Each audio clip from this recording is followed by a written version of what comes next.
Assalamualaikum warahmatullahi wabarakatuh. Sampurasun. Alhamdulillah, alhamdulillahirabbil alamin wassalatu wassalamu wa ala alihi wasallam. Rabbi salli salli wa yassir amri wa uqdatan min lisani yafqahu qawli amma ba'du. Puji dan syukur kita panjatkan kehadirat Allah Subhanahu wa taala bahwa kita telah diberi keselamatan dan kesehatan. Pada hari ini kita bisa berkumpul kembali dalam acara presentasi dan diskusi calon guru penggerak angkatan 9 yang akan mempresentasikan kepada Bapak dan Ibu guru. Salawat dan salam kita panjatkan ke Nabi besar kita, Nabi Muhammad SAW, buat keluarganya, sahabat, tapi sadayana mugia kita diberi ke di akhir zaman semangatnya.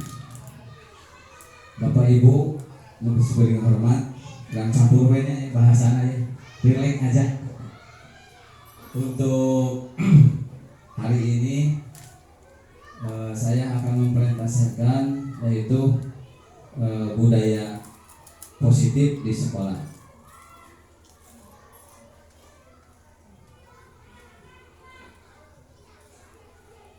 Nah ini calon guru penggerak angkatan 9 dari SDN Ciwiyah 3 Kecamatan Ciwiyah Kabupaten Sumedang dengan moto tergerak, bergerak, dan menggerakkan.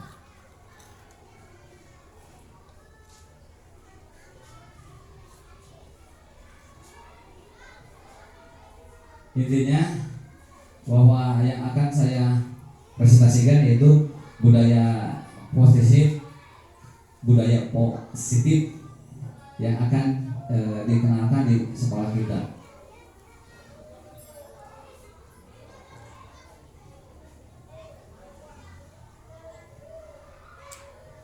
Ini agendanya yang perlukaan tadi sudah mulai saya sendiri langsung ke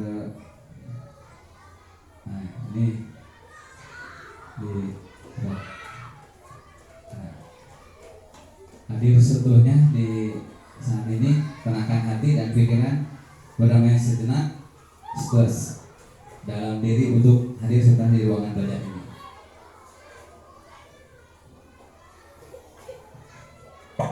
Masih banyak kan capaian yang harus di bawah lagi.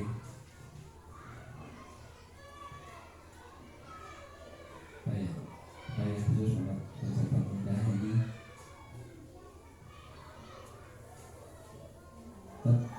Nah, ambil dulu. Mohon supaya kita relax. Untuk yang selanjutnya ada pertanyaan dulu sebelum ke materi. Yang pertama, hukuman dapat mendisiplinkan anak. Bapak, Ibu setuju atau tidak setuju? 2. Pemberian hukuman dengan hal positif seperti membaca atau membersihkan halaman sekolah dapat meningkatkan disiplin anak. Setuju tidak? Yang ketiga, memberikan penghargaan dapat meningkatkan motivasi belajar anak. Nah, kembali lagi, hukuman dapat mendisiplinkan anak. Setuju tidak? Setuju. Memberikan hukuman dengan hal positif seperti membaca atau membersihkan halaman sekolah dapat meningkatkan disiplin anak. Setuju tidak? Setuju. Terima kasih. Ya, kita naik lagi.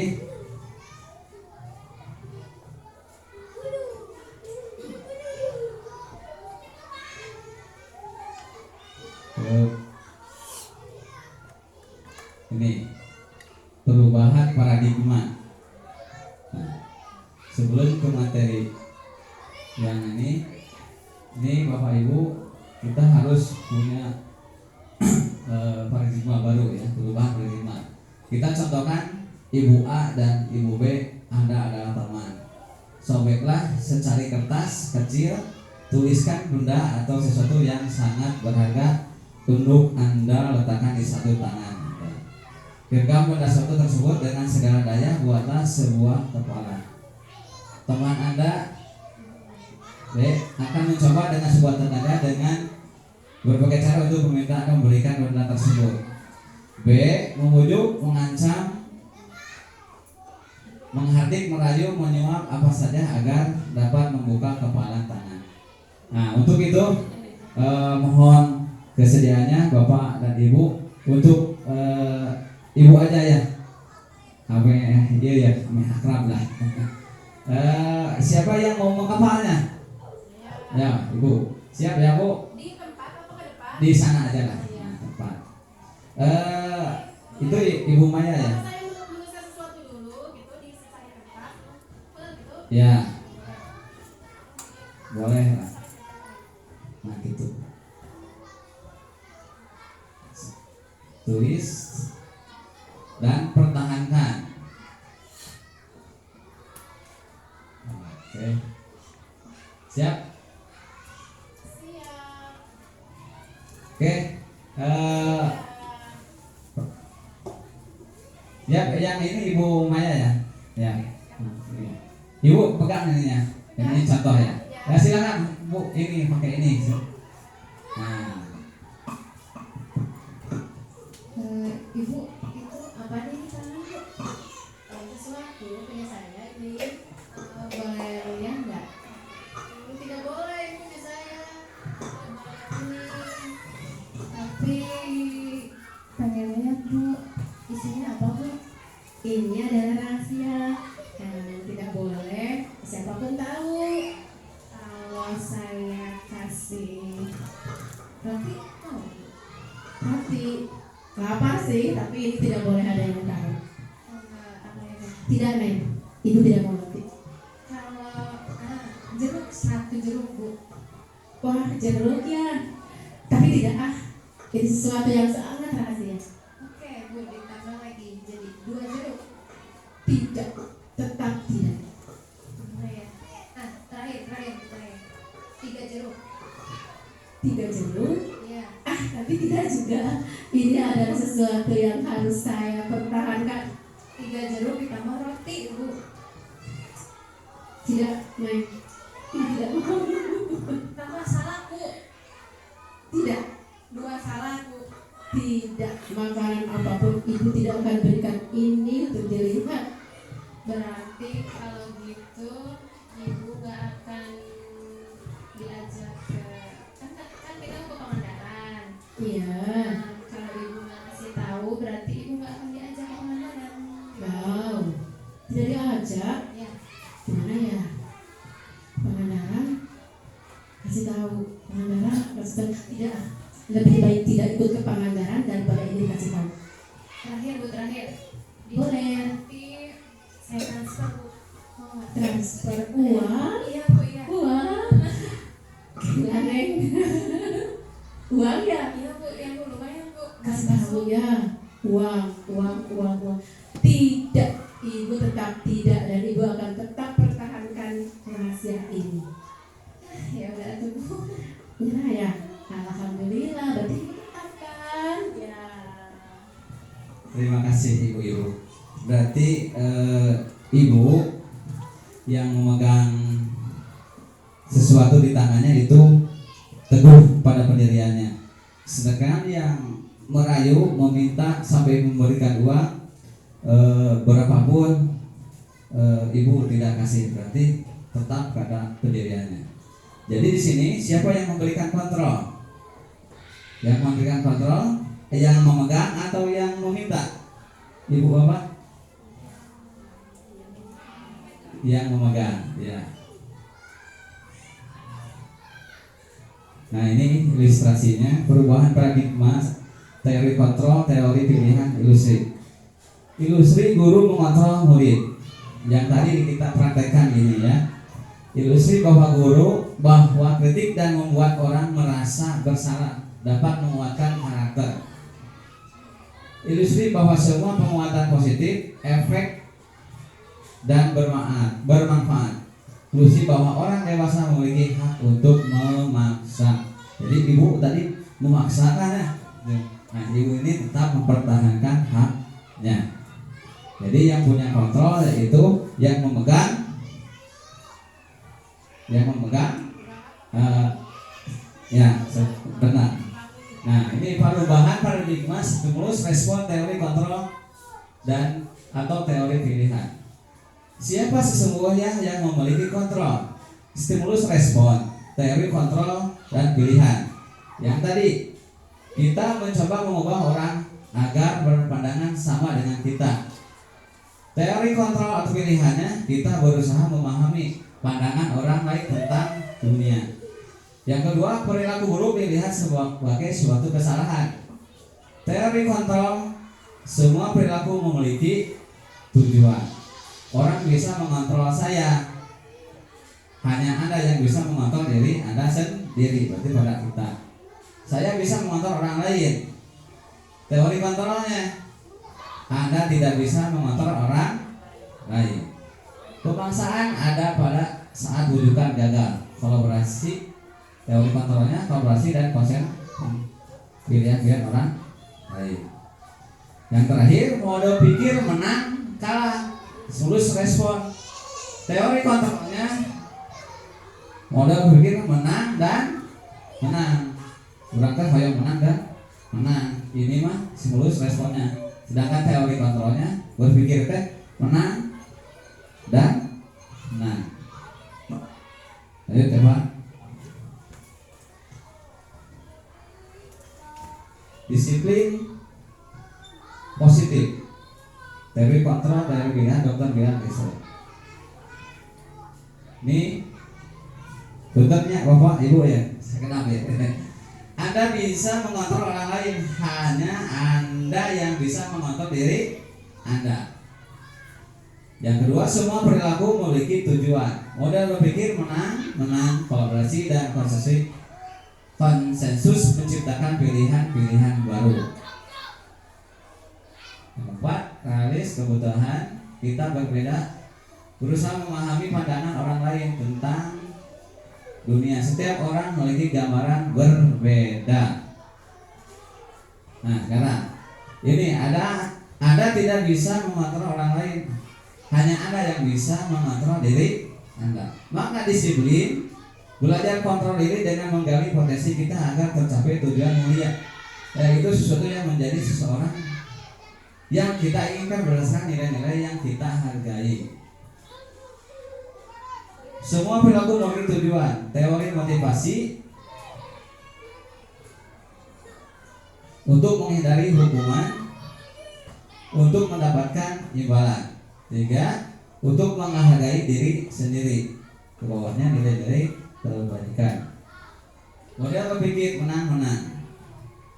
Mempunyai 5 posisi kontrol: penghukum, pembuat rasa bersalah, teman, pemantau, manajer. Ke bawahnya segitiga restitusi, yaitu keyakinan, yaitu melestarikan identitas, validasi kebutuhan, dan menanyakan keyakinan.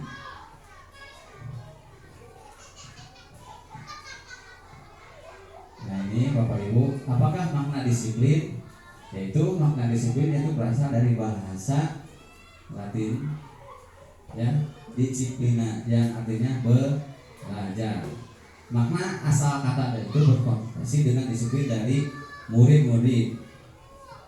Disiplin dan berdisiplin diri membuat orang menggali potensi menuju sebuah tujuan. Apa yang dia hargai. Namun dalam budaya kita, makna kata disiplin telah berubah menjadi sesuatu yang dilakukan seseorang pada orang lain untuk mendapatkan kepatuhan. Kecenderungan umum adalah menghubungkan kata disiplin dengan ketidaknyamanan, bukan dengan apa yang kita hargai atau capai tujuan.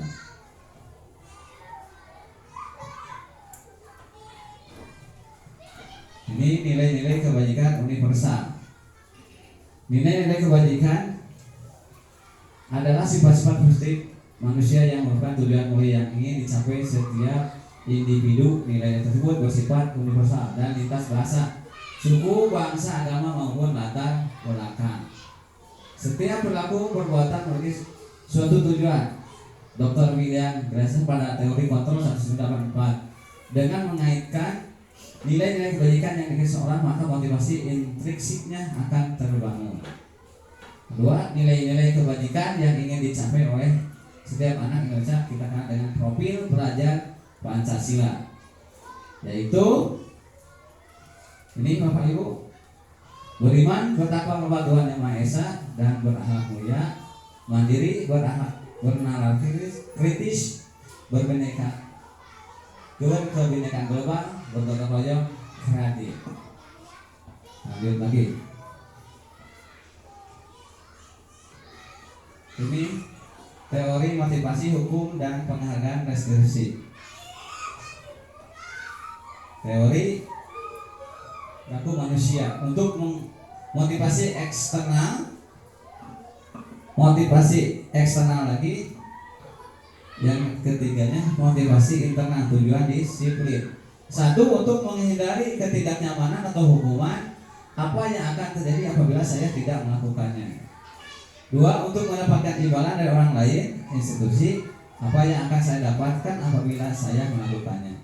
Tiga, untuk menghargai diri sendiri, saya akan menjadi orang yang seperti apa bila saya melakukannya, yaitu motivasi internal.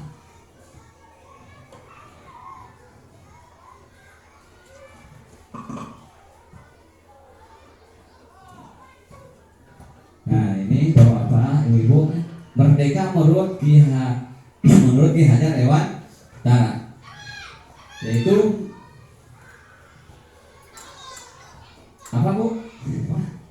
Merdeka itu artinya tidak hanya terlepas dari perintah, akan tetapi juga cakap buat memerintah diri sendiri.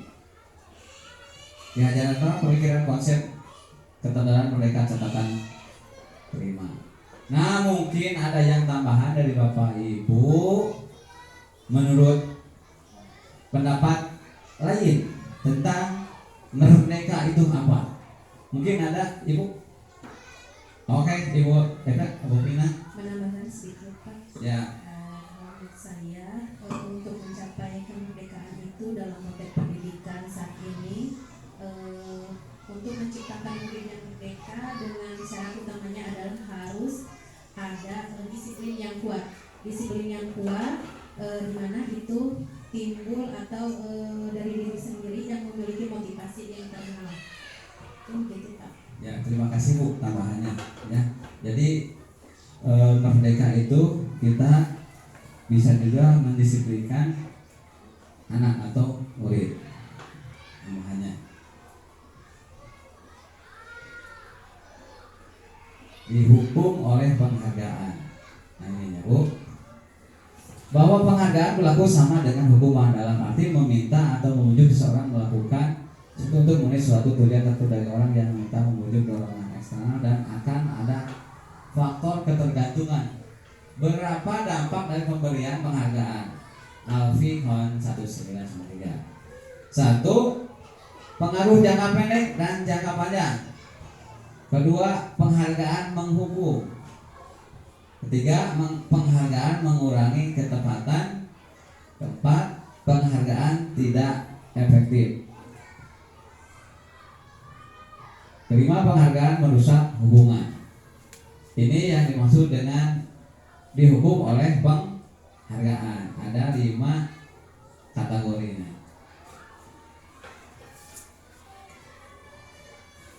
Dihukum oleh penghargaan. 1, penghargaan menurunkan kualitas. 2, penghargaan mematikan kreativitas. 3, penghargaan mengurangi motivasi intrinsik.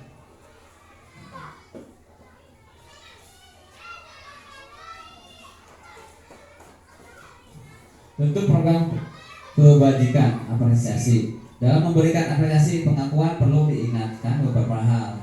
Satu, beri pengakuan secara khusus, beri pengakuan secara pribadi, beri pengakuan kepada semua murid bergantian, beri pengakuan secara konsisten, fokus pada proses. Jadi kalau misalkan ada murid yang bermasalah, kita secara khusus dulu. Setelah itu apa permasalahannya, baru atau ke anak itu secara pribadi. Nah, itu lalu tanya pengakuan anak atau murid satu persatu secara bergantian. Nanti akan menghasilkan fokusnya pada proses.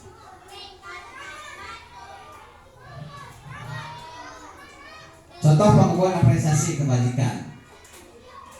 Pembuka kata pembukaan, nilai kebajikan, situasi.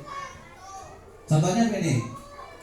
Kemarin saya perhatikan rasa empatimu besar sekali pada saat menolong murid baru di kelas. Yang kedua, saya menghargai, ini pembukaannya, nilai kebajikannya, kepedulianmu. Pada siapa? Pada saat kamu membantu teman-temanmu di tugas kelompok. Pembuka, terima kasih untuk rasa tanggung jawabmu pada saat kamu memungut kertas-kertas yang berserakan di lantai. Itu contoh pengakuan apresiasi kita kepada murid. Ini ada contoh, mungkin nanti ditebak aja ya. 10 tindakan guru, hukuman atau konsekuensi. Menurut Bapak dan Ibu ya, mencatat 100 kali di dalam buku kalimat saya tidak akan terlambat lagi karena terlambat ke sekolah. Konsekuensi atau hukuman? Ibu, hukuman. Lari mengelilingi lapangan basket 2 kali karena terlambat hadir sekolah. Hukuman atau konsekuensi? Konsekuensi. Siapa yang hukuman? Ada? Konsekuensi. Murid diminta untuk push up 15 kali karena tidak mengenakan masker ke sekolah. Konsekuensi atau hukuman? Hukuman. Menggantikan kertas tugas teman yang dicoret-coret. Konsekuensi atau hukuman? Konsekuensi. Membersihkan tumpahan air di meja tulis karena tersenggol pada saat belajar.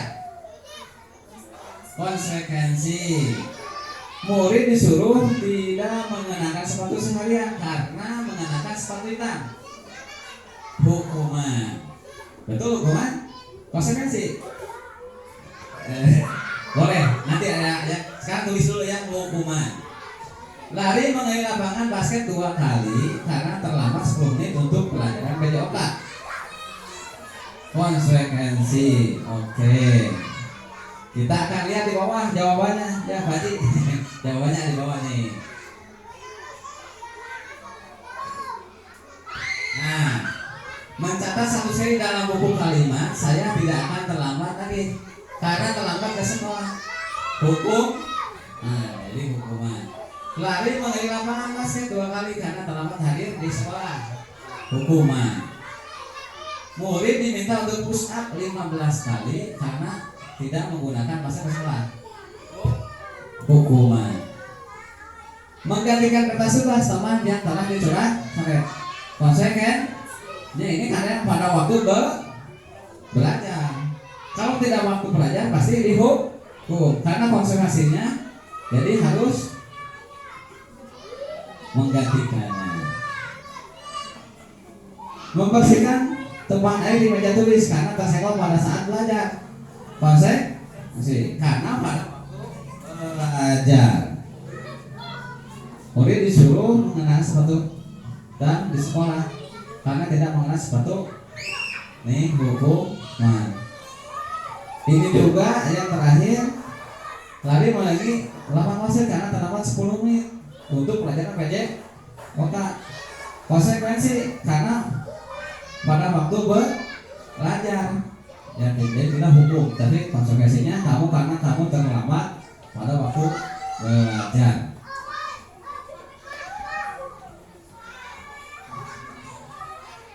Ini Bapak Ibu perbedaan hukuman dan konsekuensi. Perbedaan hukuman dan konsekuensi. Hukuman, sesuatu yang menyakitkan harus terjadi. Konsekuensinya, sesuatu harus terjadi. Membuat anak sakit, fisik maupun hati untuk jangka waktu lama, maka panjang. Konsekuensinya membuat anak merasa tidak nyaman dalam jangka pendek. Anak membenci kedisiplinan. Konsekuensinya anak menghargai pelit. Hukuman paksaan konsekuensinya skulus atau tanggapan. Mendorong anak menyakiti diri sendiri, konsekuensinya mendorong anak agar mudah menyelesaikan diri. Konsep diri yang buruk, hukuman konsekuensinya konsep diri yang baik. Anak belajar untuk menyembunyikan kesalahan, konsekuensinya anak belajar untuk mematuhi peraturan.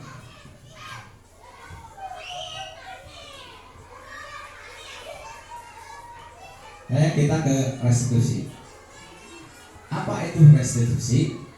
Restitusi adalah proses menciptakan kondisi bagi murid untuk memperbaiki kesalahan mereka, sehingga mereka bisa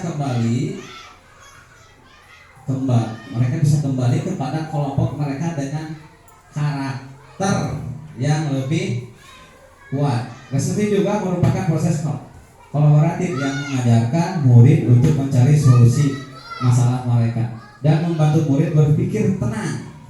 Orang seperti apa yang ingin menjadi tujuan mulia dan bagaimana yang harus dilakukan orang lain. Mungkin ada yang pernah mendengar atau membaca apa itu restitusi. Mohon bantuannya Bapak Ibu. Ada yang kita mau minat? Belum ada? Bu Tita ya, oke Bu Tita, mohon bantuannya. Ya Bu, tambahan buat Bu.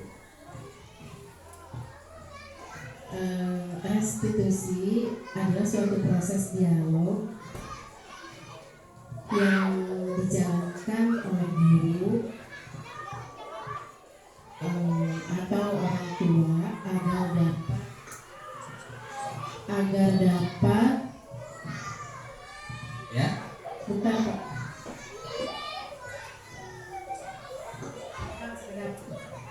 Oleh orang tua agar dapat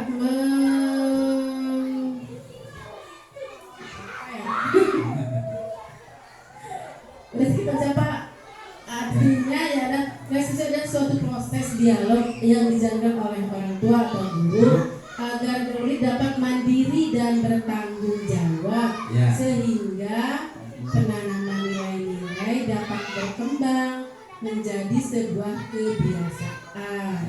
Terima kasih. Kita lanjut.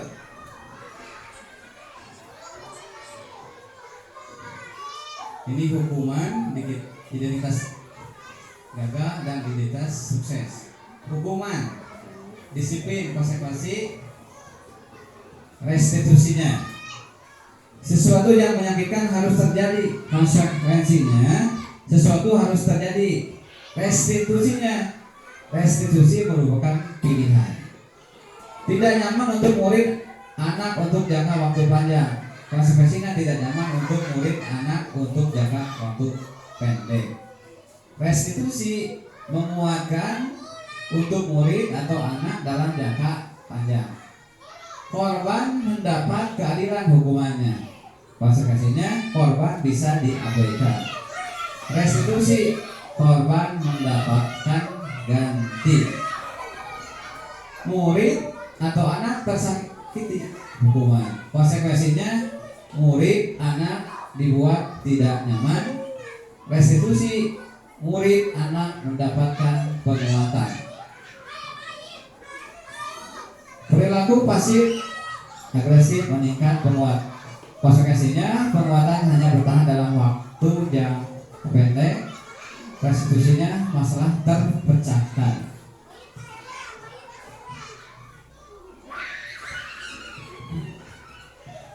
Berlaku hanya pada sebuah institusi, tidak terlanjut pada kehidupan nyata.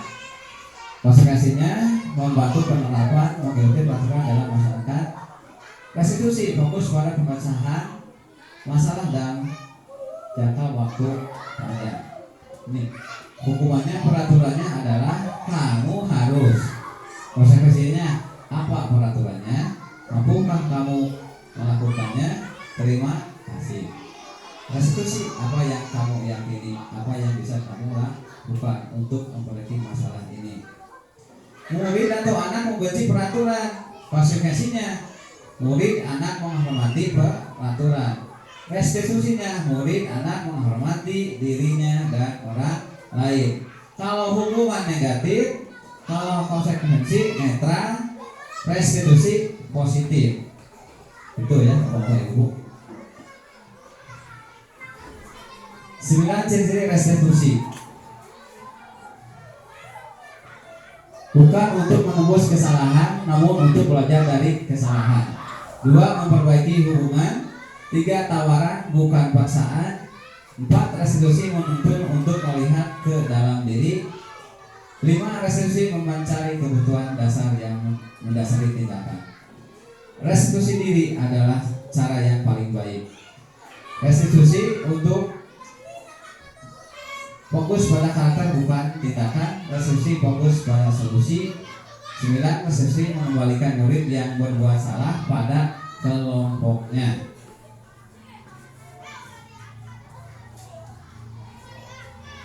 Sekarang kepada keyakinan kelas. Jadi mengapa tidak peraturan saja? Mengapa harus keyakinan kelas? Nah, di sini sudah kita.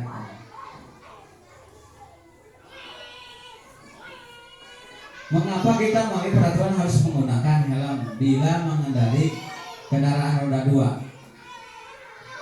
Jawabannya karena kita ingin selamat, baik pakai helm. Jadi kita disiplin waktu kendaraan. Mengapa kita melalui peraturan 3M menggunakan masker, mencuci tangan dan menjaga jarak? Karena kita ingin sehat. Jadi disiplin maksudnya. Mengapa kita melalui peraturan harus datang tepat pada waktu saat mengikuti pelatihan? Ya, jadi harus disiplin. Jadi maksudnya disiplin. Untuk mendukung motivasi instrik, kembali ke nilai keyakinan lebih mengenakan seseorang dibanding mengikuti serangkaian peraturan. Di sini ada kebutuhan dasar manusia dan dunia Nah, gambarnya sini. Kebutuhan dasar manusia. 1. Kasih sayang dan rasa diterima. 2. Penguasaan. 3. Kebebasan. 4. Kesenangan. 5. Bertahan hidup. Dari semua ini 1, 2, 3, 4 pasti ingin bertahan hidup. Nah, kita di sini di sekolah tujuannya itu bertahan hidup, yaitu mengajar kepada murid. Apapun peraturannya, apapun metodenya, kita harus bisa mengajar kepada murid dan harus belajar. Mungkin ada yang menambahkan, Miss Maya mungkin bisa menambahkan, atau siapa? Ibu Tita? Kebutuhan dasar manusia ada? Ini kenapa tujuan dari ini semua bertahan hidup? Kasih sayang dan rasa terima. Ya, bertahan hidup itu kalau di sekolah itu yaitu kita harus apa? Ya, kepada murid.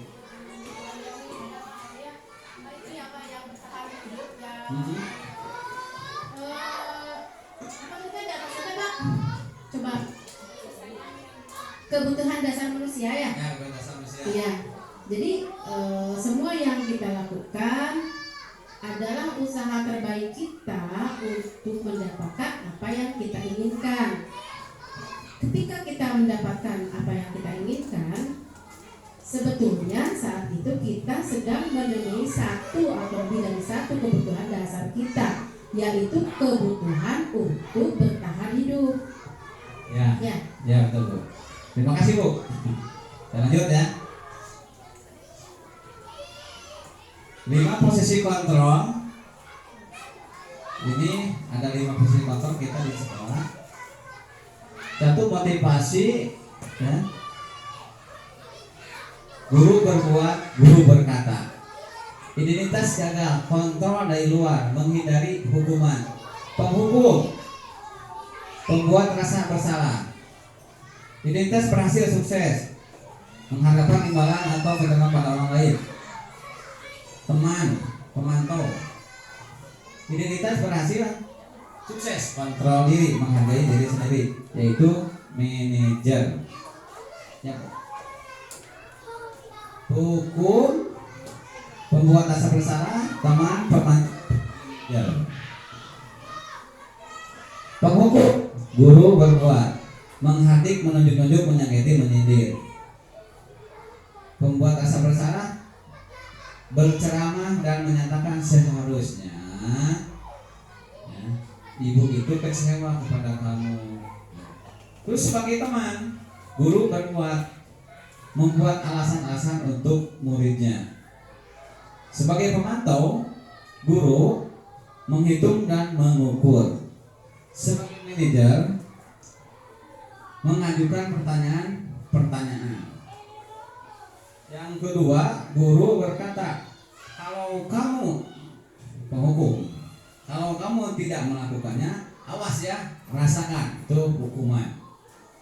Pembuat rasa bersalah, kamu seharusnya, kamu sudah tahu, ibu lelah sekali mengatakannya, ibu stres memikirkan tingkah laku kamu di kelas maupun di sekolah. Sebagai teman, guru berkata, ayolah lakukan demi ibu. Masa kamu tidak mau? Ingat, tidak, ibu pernah bantu kamu mengerjakan atau mengurus kamu waktu kerja kelompok atau mengerjakan yang lainnya. Itu ya. Nah, untuk pemantau, guru itu apa peraturannya? Jadi siswa itu ditanya, kamu pasti tahu peraturannya. Nah, sebagai manajer, guru berkata, apa yang kita yakini, apa yang bisa kau kerjakan untuk memperbaiki kesalahan ini. Itu ya. Ini tugas. Pertanyaan, siapa yang mengatakannya? Saya kecewa sekali dengan kamu. Ini jawab, siapa yang mengatakannya? Kamu tidak pernah benar melakukannya. Ayolah lakukan demi ibu dan bapak. Pertanyaannya ya, apakah kamu mau mendapatkan stiker bintang hari ini? Bagaimana kamu bisa menyelesaikan masalah ini? Kamu selalu yang paling terakhir. Ini siapa yang mengatakannya? Nah, yang mengatakannya adalah pembuat orang yang bersalah. Kamu tidak pernah benar melakukannya, yaitu penghukum. Ayolah lakukan demi ibu dan bapak. Itu sebagai teman. Apakah kamu mau mendapatkan stiker bintang hari ini? Itu pemantau, sebagai pemantau. Bagaimana kamu bisa menyelesaikan masalah ini? Nah, kepada murid itu. Ini sebagai manajer. Kamu selalu yang paling terakhir. Ini pasti penghukum.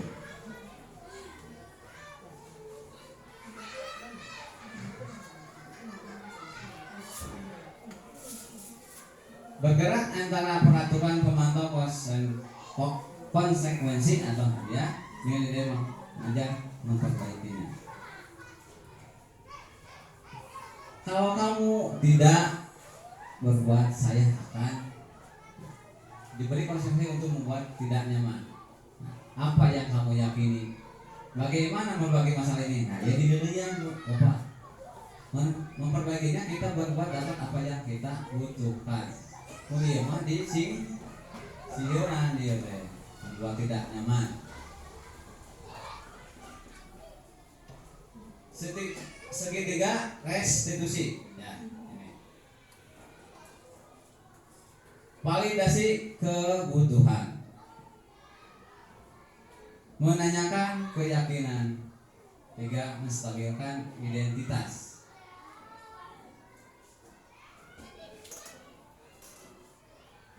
Nah, ini bapak-bapak ibu-ibu yang kita perlukan ya. Yang pertama, kalau ada anak bermasalah, kita harus menstabilkan identitas. Untuk membuat anak yang merasa gagal karena berbuat salah menjadi positif terhadap dirinya. Guru berkata, menstabilkan identitas. Berbuat salah itu hal yang manusiawi, tidak ada yang sempurna. Bapak Ibu juga buat salah. Kita pasti bisa menyelesaikan permasalahan ini. Bapak Ibu tidak tertarik untuk mencari tahu siapa yang benar atau salah. Bapak Ibu tidak tertarik untuk lebih tertarik untuk menyelesaikan masalah. Kalau kamu menyalahkan dirimu sendiri terus menerus, apakah kamu bersikap baik pada dirimu sendiri? Yang kedua, validasi kebutuhan. Membantu murid mengenali basic kebutuhan dasar yang ingin dipenuhi ketika melakukan kesalahan. Pada dasarnya setiap tindakan manusia tujuan adalah memenuhi kebutuhan dasar. Apakah itu penguasaan, kebebasan, sayang, rasa berterima kasih, atau bertahan hidup. Ya Bapak Ibu, ini kata-katanya guru berkata, kamu bisa saja kan melakukan hal yang lebih buruk, tapi kamu tidak melakukan. Kamu pasti punya alasan mengapa melakukannya. Apa yang penting bagi kamu? Kamu boleh tetap berusaha menjaga sikap itu, tapi tambahkan sikap yang lain, yang baru. Manakah kamu belajar cara mendapatkan yang kamu butuhkan tanpa harus memukul? Apakah kamu bisa melakukan dengan lebih baik besok lagi? Nah, yang terakhir, restitusi yang terakhir itu menanyakan keyakinan. Anak melihat kesalahan dihubungkan dengan norma sosial dan nilai-nilai yang mendasari manusia berinteraksi dengan orang lain. Guru berkata, apa nilai yang kita percaya di kelas atau sekolah kita? Nilai-nilai yang dipercaya apa yang telah kita sepakati? Kelas yang ideal itu seperti apa sih? Kamu ingin jadi anak seperti apa? Nah, ini. Apa yang kamu rasakan ketika kamu melakukan itu? Kamu menjadi orang yang seperti apa? Jadi si anak itu untuk berusaha supaya berbuat itu jadi menyadari kesalahannya. Interpretasi 30 detik. Pertanyaannya seperti ini Bapak Ibu ya, pada anak itu. Apakah kamu ingin berbuat lebih baik? Apakah saat ini kamu sedang menjadi orang yang sedang kamu inginkan? Apa kamu bisa mengubah kegiatan perilaku kamu saat ini? Apakah wajar mengubah kesalahan? Bisakah kita memperbaikinya? Apa yang kamu lakukan saat ini? Kapan kamu siap untuk mulai peraturan apa? Seperti apa kamu punya masalah? Saya bisa bantu apa? Saat ini kamu seharusnya berbuat apa? Apa yang bisa saya bantu agar kamu bisa melakukannya? Apakah saya bisa membantu kamu agar mendapat segera mulai? Apakah tugas kamu saat ini? Bagaimana kamu ingin melakukan pada kegiatan ini? Bisakah kamu melakukannya? Apa yang kamu inginkan? Peraturannya apa? Nah, selesai Bapak Ibu ya. Kita refleksi dulu. Nanti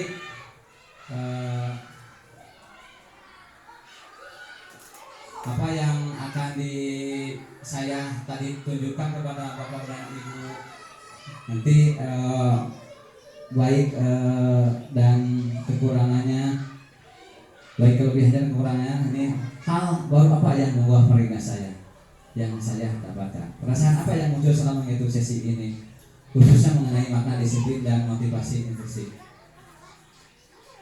Ya, saya akan ngomongin seperti apa setelah.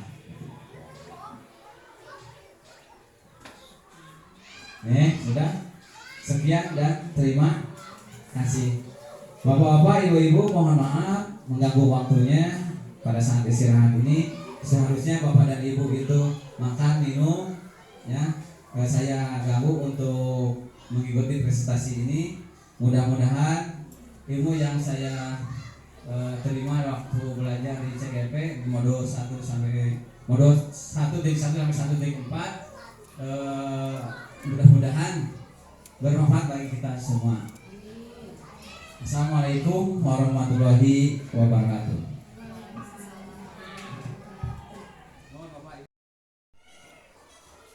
Saya Tita Hartini, guru kelas 5 di SDN Ciuyah 3. Setelah mengikuti presentasi tadi dari Bapak Wawan Hernawan, saya jadi lebih mengerti apa itu artinya restitusi. Assalamualaikum warahmatullahi wabarakatuh. Perkenalkan, nama saya Maya Apriani. Saya di sini sebagai guru bahasa Inggris di SD Negeri Ciuyah 3. Setelah saya mengikuti presentasi yang telah Bapak Wawan sampaikan sebelumnya mengenai materi restitusi, saya jauh lebih memahami apa itu restitusi yang sebenarnya. Terima kasih. Assalamualaikum warahmatullahi wabarakatuh.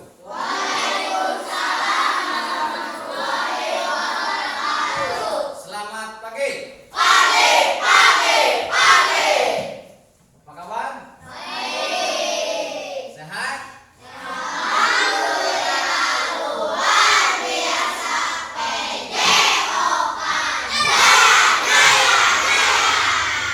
Terima kasih.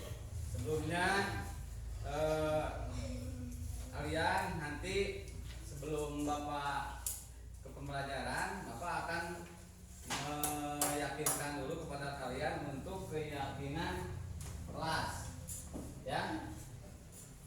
Di sekolah kita akan ada budaya positif. Ini judulnya keyakinan kelas. Nah, belum ke sana, apakah makna disiplin? Kalian harus sebelum ke budaya positif harus disiplin dulu. Nah, ini berasal dari bahasa Latin disiplina yang artinya belajar. Ya. Lain lagi disiplin yaitu dari bahasa Latin disiplina yang berarti belajar. Nah, lanjut lagi. Nah, tujuan pembelajaran khusus tentang keyakinan kelas. Keyakinan kelas merupakan salah satu disiplin positif yang dapat untuk diterapkan dalam membangun budaya positif, yaitu di sekolah kita, terutama di kelas. Setelah di kelas baru ke sekolah. Ini tujuan pembelajaran khusus tentang keyakinan kelas. Coba bareng-bareng baca keyakinan kelas.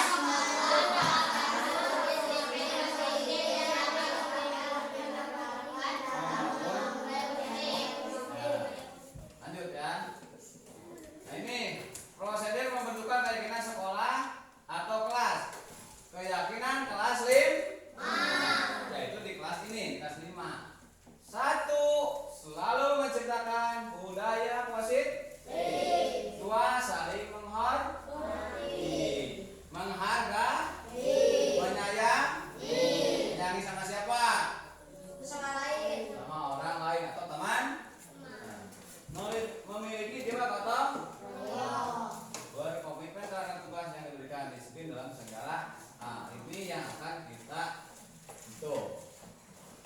Nah, ini kegiatan pendalaman keyakinan kelas untuk Bapak sebagai guru, yaitu membimbing, mengajar, mendidik, memberikan rasa aman, menjadi teladan atau memberi contoh yang baik, mentransfer ilmu menjadi predator, memberikan nilai dan apresiasi kepada kalian. Nah, sekarang baca sama-sama. Tugas murid. 1. Tuntut ilmu. 2. Belajar. 3. Memelihara semangat belajar. Nah, dan kesininya terus ya sampai menggali mengemban potensi sesuai bakat dan minat. Sekarang lanjut. Mengapa keyakinan kelas? Mengapa tidak peraturan kelas saja? Nah, ini Bapak terangkan. Kalau keyakinan kelas merupakan kesepakatan antara murid dan guru. Itu keyakinan kelas. Kalian sama Bapak berdiskusi untuk mencapai keyakinan kelas. Sedangkan peraturan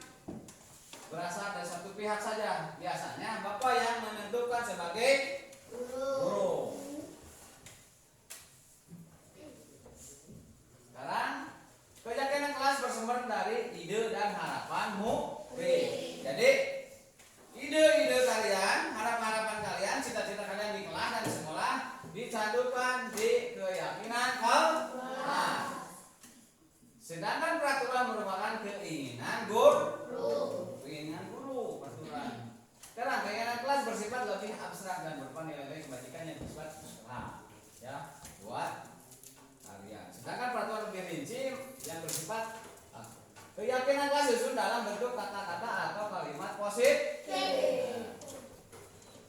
Ini Bapak bikin contoh. Kalian tinggal pilih mana yang merupakan keyakinan kelas. Mengapa? Nah, ya. Coba yang ini. Kesepakatan kelas. Datang tepat waktu, mengucapkan salam, menjaga kebersihan sekolah, berdoa sebelum dan sesudah kegiatan, aktif dalam pembelajaran, tertib. Mana yang dianggap keyakinan kelas? Berdoa itu berarti mana? Ini pasang ya. Oh ini sebelum dan sesudah masuk. Ya. Siapa lagi? Mana lagi? Mengucapkan salam. Itu kesepakatan kelas. Yang dimaksud dengan keyakinan kelas itu yang kalian perbuat, yang kalian lakukan, terus menghasilkan poin atau kata-kata. Ini apa? Berbaris. Berbaris itu sebelum masuk sebelum masuk kelas, ya. Sebelum masuk kelas kalian harus baris tertib. Ini yang dimaksud dengan keyakinan kelas. Karena apa? Rapi, berbaris, ya. Keyakinan kelasnya tertib.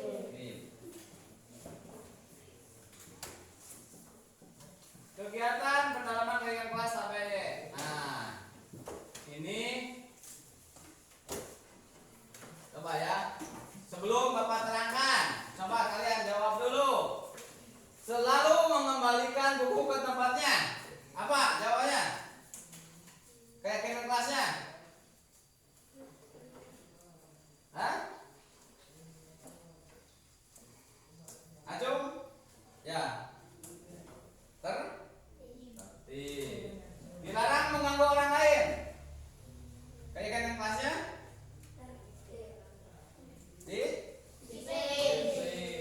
Hadir di sekolah 15 menit sebelum pembelajaran dimulai. Disiplin. Terus dilarang melakukan kekerasan. Disiplin. Dilarang menggunakan narkoba. Kesehatan. Kesakinannya. Bergantian atau menunggu giliran. Menggunakan masker. Jangan berada di kelas atau koridor, di ruangan atau di. Ya, oke, kalian. Ini contoh untuk keyakinan dong. Ini Bapak. Ini kan.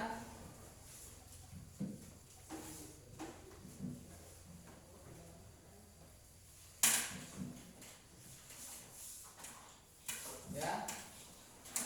Nah, selalu kembalikan buku di tempatnya. Tanggung jawab. Dilarang mengganggu orang lain. Menghargai, menghormati. Hadir 15 menit sebelum belajar, itu menghargai atau menghormati. Dilarang melakukan kekerasan, yaitu keselamatan dan disiplin. Dilarang menggunakan narkoba. Kesehatan tadi ya. Bergantian atau menunggu orang lain. Menghargai.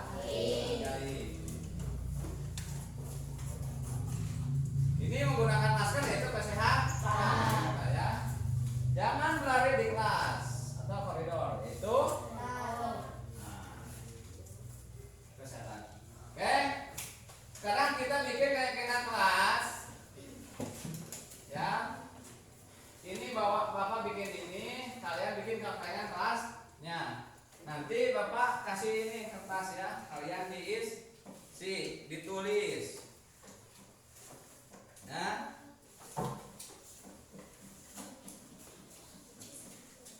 Ya diisi aja. Kalian inginnya apa? Kalian inginnya? Jawab, ditulis.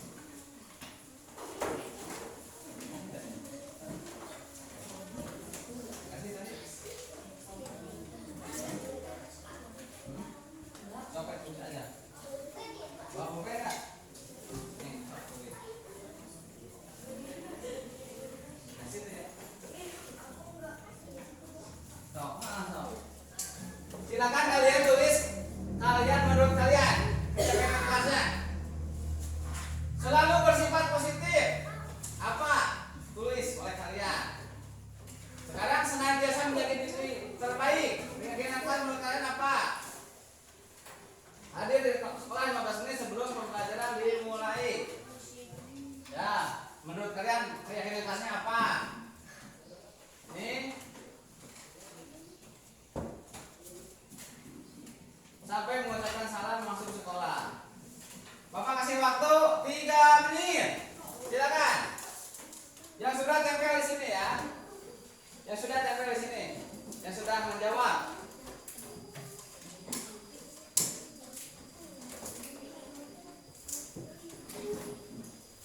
Oke. Ya, masuk. Tempel di sini yang sudah.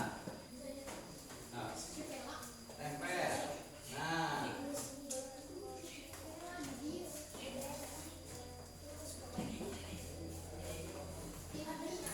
Yo, siapa lagi yang sudah?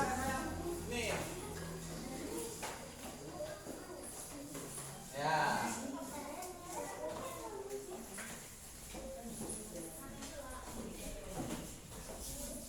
Ya. 2 menit lagi. Silakan. Ide-idenya, tulis. Udah belum? Ya, boleh. 1, 2, 3, 4, 5, baru 5 orang. Sini. 1, 2, 3, 4, 5, 6. Yo, yang lainnya.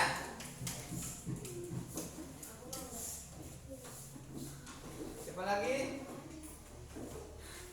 Silakan ditulis. Sini aja tulis ya. Nah, nanti dibacakan.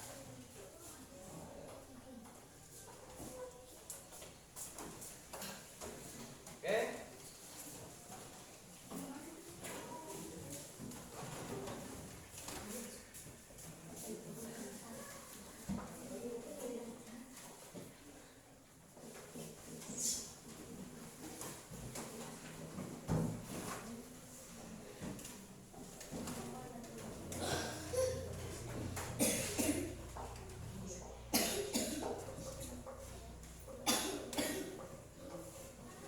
Udah semua?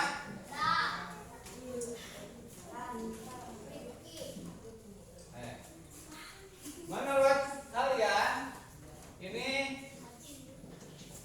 kalian pasang-pasang aja di mana nih posisinya? Ini sini.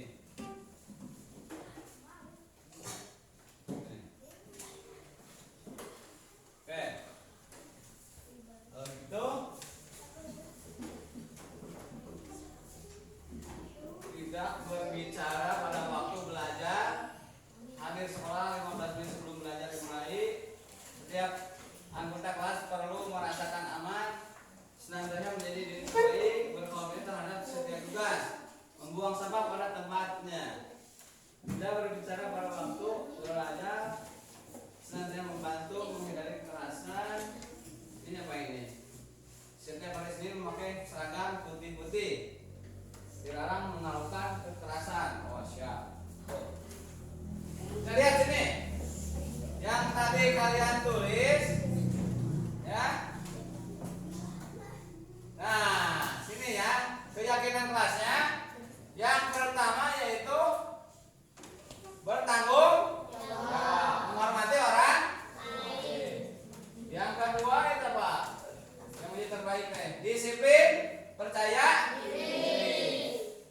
Hadir ke sekolah sebelum 15 menit pembelajaran dimulai. Berkomitmen dengan menghormati orang lain. Terus tadi ada yang melakukan kekerasan, keselamatan, menghormati orang lain.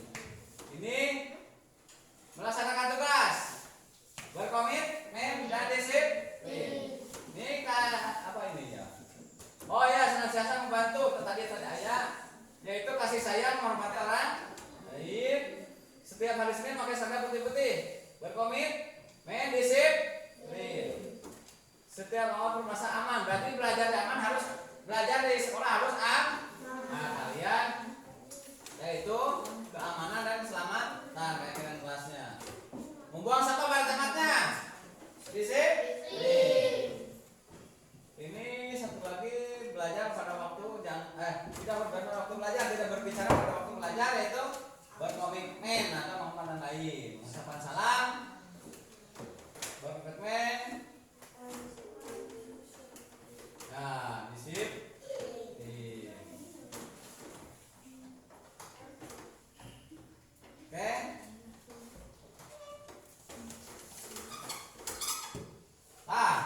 lagi, Bapak tanya kepada kalian yang tadi kalian tulis itu yaitu keyakinan kelas. Ini ya.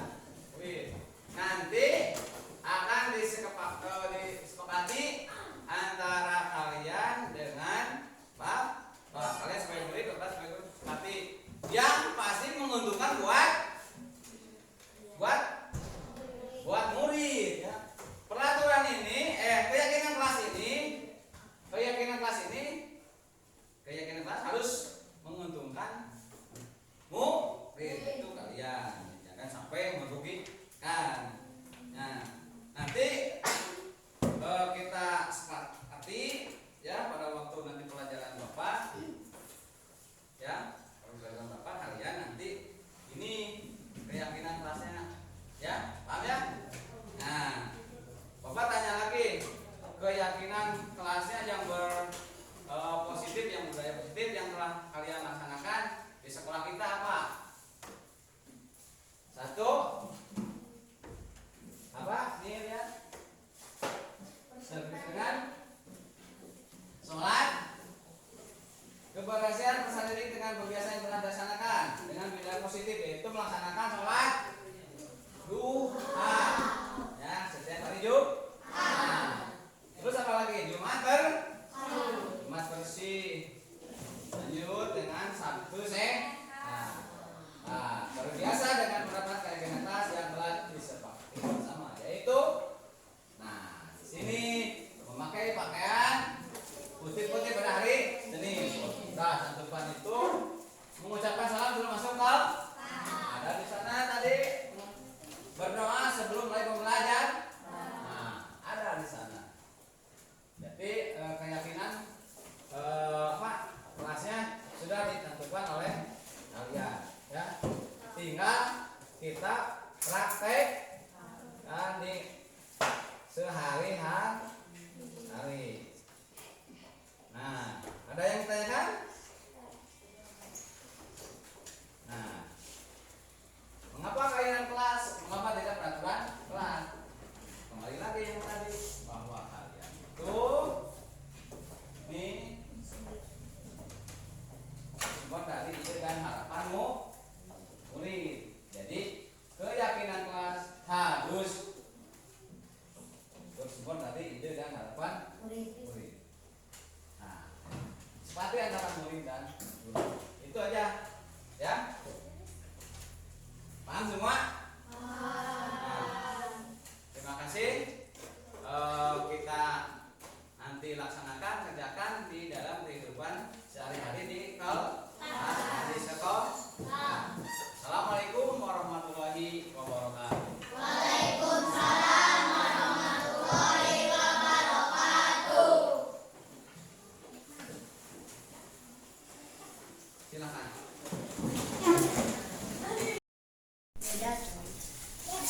Perkenalkan, nama saya Munggaran, kelas 5. Dengan adanya budaya positif di sekolah saya jadi tahu tentang keyakinan kelas. Terima kasih Pak Guru. Perkenalkan, nama saya Tini, kelas 5. Dengan adanya keyakinan kelas, saya semakin percaya diri mengikuti pembelajaran. Terima kasih Pak Guru.